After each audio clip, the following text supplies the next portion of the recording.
Assalamualaikum warahmatullahi wabarakatuh. Perkenalkan, nama saya Muhammad Roma Hurmuzi Fathullah dari kelas TIPS 5B, NIM 1262092111025. Di sini saya mau menerangkan tentang mobilitas sosial. Apa itu mobilitas sosial? Mobilitas berasal dari bahasa Latin mobilis, yang berarti mudah dipindahkan atau banyak bergerak dari satu tempat ke tempat yang lain. Kata sosial pada istilah tersebut mengandung makna seseorang atau sekelompok warga dalam kelompok sosial. Mobilitas sosial adalah perpindahan posisi seseorang atau sekelompok orang dari lapisan yang satu ke lapisan yang lain. Seseorang yang mengalami perubahan kedudukan atau status sosial dari suatu lapisan ke lapisan lain, baik menjadi lebih tinggi maupun menjadi lebih rendah dari sebelumnya, atau hanya berpindah peran tanpa mengalami perubahan kedudukan, disebut mobilitas sosial.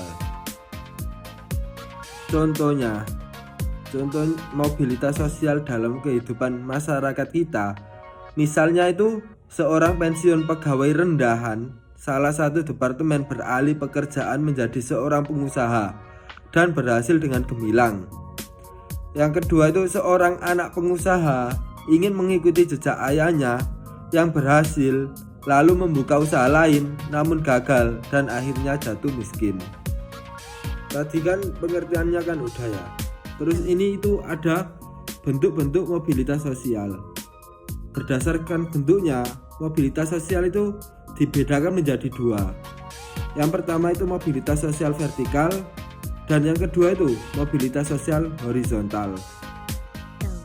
Mobilitas sosial vertikal adalah perpindahan seseorang atau kelompok dari suatu kedudukan sosial ke kedudukan sosial lain yang tidak sederajat, baik pindah ke tingkat yang lebih tinggi maupun turun ke tingkat lebih rendah. Di sini yang dimaksud dengan mobilitas vertikal ke atas atau yang ke lebih tinggi itu bisa disebut dengan social climbing. Lah, apa itu social climbing? Social climbing adalah mobilitas yang terjadi karena adanya peningkatan status atau kedudukan seseorang atau naiknya orang-orang berstatus sosial rendah ke status sosial yang lebih tinggi. Contohnya itu seorang karyawan yang karena prestasinya dinilai baik kemudian berhasil menduduki sebagai kepala bagian, manajer, bahkan direktur suatu perusahaan. Yang dimaksud dengan mobilitas vertikal ke bawah atau yang lebih rendah itu sama dengan social sinking. Apa itu social sinking? Social sinking merupakan proses penurunan status atau kedudukan seseorang. Proses social sinking sering sekali menimbulkan gejolak kejiwaan bagi seseorang karena perubahan pada hak dan kewajibannya. Contohnya itu seorang pegawai diturunkan pangkatnya karena melanggar aturan sehingga menjadi pegawai biasa. Mobilitas horizontal. Mobilitas horizontal adalah perpindahan status sosial seseorang atau sekelompok orang dalam lapisan sosial yang sama.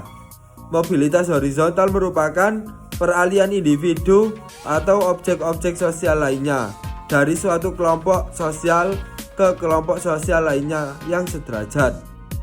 Pada mobilitas horizontal tidak terjadi perubahan dalam derajat kedudukan seseorang. Contohnya yaitu ketika ada seseorang pindah ke sekolah lain namun tetap dalam jabatan sebagai kepala sekolah.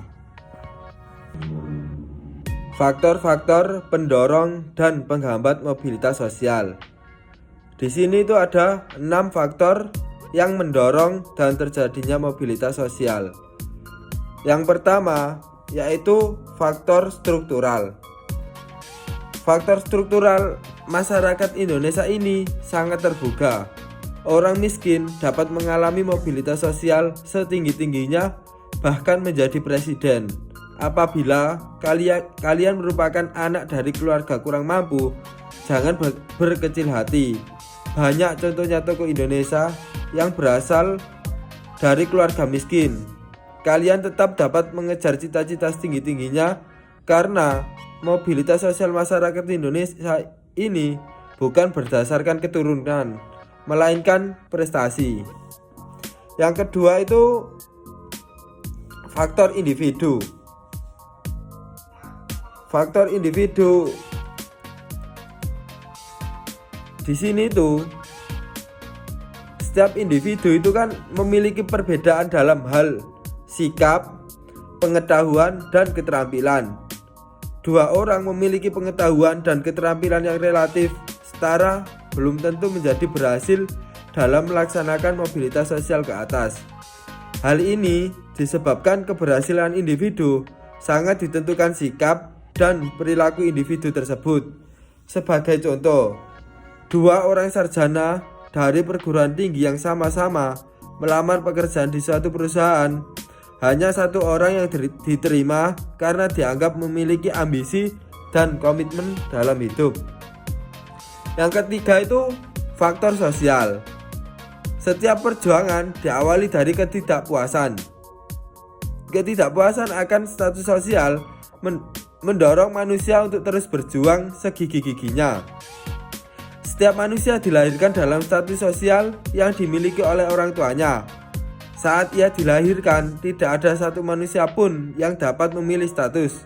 Apabila ia tidak puas dengan kedudukan yang diwariskan oleh orang tuanya, ia dapat mencari kedudukannya sendiri di lapisan sosial yang lebih tinggi. Kalian tentu juga ingin meningkatkan status sosialmu. Orang tua juga selalu berpesan supaya kalian belajar giat. Mereka berharap suatu saat kalian lebih berhasil dari orang tuamu. Yang keempat itu faktor ekonomi. Keadaan ekonomi dapat menjadi pendorong terjadinya mobilitas sosial. Keadaan ekonomi yang baik memudahkan individu dan kelompok melakukan mobilitas sosial. Kalian dapat memperhatikan berbagai fenomena masyarakat di sekeliling kita. Masyarakat yang kondisinya ekonominya baik cenderung lebih mudah melakukan mobilitas sosial. Dengan kondisi ekonomi yang baik, mereka mudah untuk memperoleh modal, pendidikan, dan kesempatan lainnya.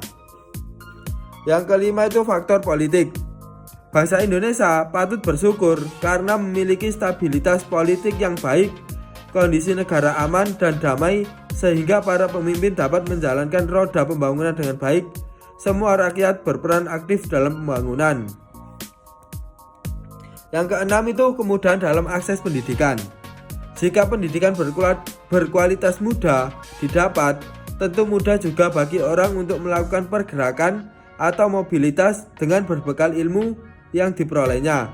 Sebaliknya, kesulitan dalam mengakses pendidikan yang bermutu menjadi orang tak menjalani pendidikan yang bagus, serta sulit untuk mengubah status karena kurangnya penguasaan ilmu pengetahuan. Faktor-faktor penghambat mobilitas sosial. Faktor penghambat mobilitas sosial itu ada dua. Yang pertama itu kemiskinan. Faktor ekonomi dapat membatasi mobilitas sosial bagi masyarakat miskin. Mencapai status sosial tertentu merupakan hal sangat sulit. Salah satu penyebab kemiskinan adalah pendidikan yang rendah. Masyarakat yang berpendidikan rendah berpengaruh terhadap kualitas sumber daya manusia. Akibatnya, tingkat kemudahan untuk mendapatkan pekerjaan terbatas. Yang kedua itu diskriminasi. Diskriminasi berarti perbedaan perlakuan karena alasan perbedaan bangsa, suku, ras, agama, golongan. Pada masa penjajahan terjadi diskriminasi pemerintahan Hindia Belanda terhadap masyarakat keturunan Eropa dan masyarakat Indonesia. Dalam memperoleh pendidikan masyarakat Indonesia, disediakan sekolah yang kualitasnya berbeda dengan sekolah-sekolah untuk orang-orang Eropa. Hal ini tentu mempersulit mobilitas sosial rakyat Indonesia. Saluran mobilitas sosial. Setiap orang dapat mewujudkan mobilitas sosial di lingkungan atau instansi tempat ia sedang berkarya. Sebagai contoh, bagi seorang guru yang sedang bertugas di lembaga pendidikan, ia dapat mewujudkan mobilitas sosial di lembaga pendidikan tersebut. Di sini itu ada contoh saluran-saluran mobilitas sosial. Yang pertama itu pendidikan.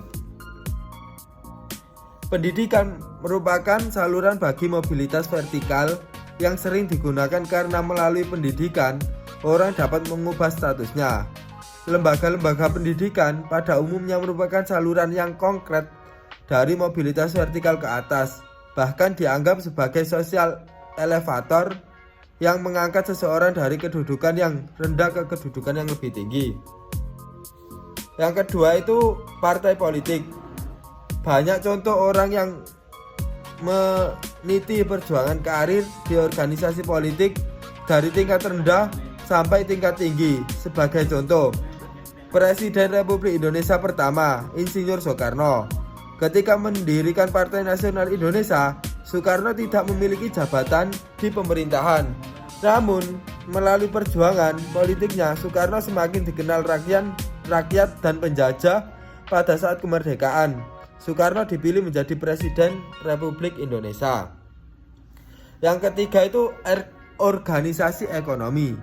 Organisasi yang bergerak itu antara lain dalam bidang perusahaan ataupun jasa, umumnya memberikan kesempatan seluas-luasnya bagi seseorang untuk mencapai mobilitas vertikal.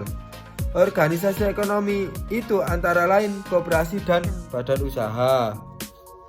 Yang keempat itu organisasi profesi. Contoh organisasi profesi lainnya yang dapat dijadikan sebagai saluran mobilitas vertikal adalah Persatuan Guru Republik Indonesia atau PGRI, terus Ikatan Dokter Indonesia (IDI), Himpunan Pengusaha Muda Indonesia (HIPMI), dan organisasi profesi lainnya. Kalian dapat menemukan berbagai organisasi profesi yang ada di Indonesia. Dampak mobilitas sosial. Di sini tuh ada dampak positif dan negatif. Dampak positif terjadinya mobilitas sosial itu yang pertama, mendorong seseorang untuk lebih maju. Yang kedua, mempercepat tingkat perubahan sosial. Yang ketiga, meningkatkan integrasi sosial.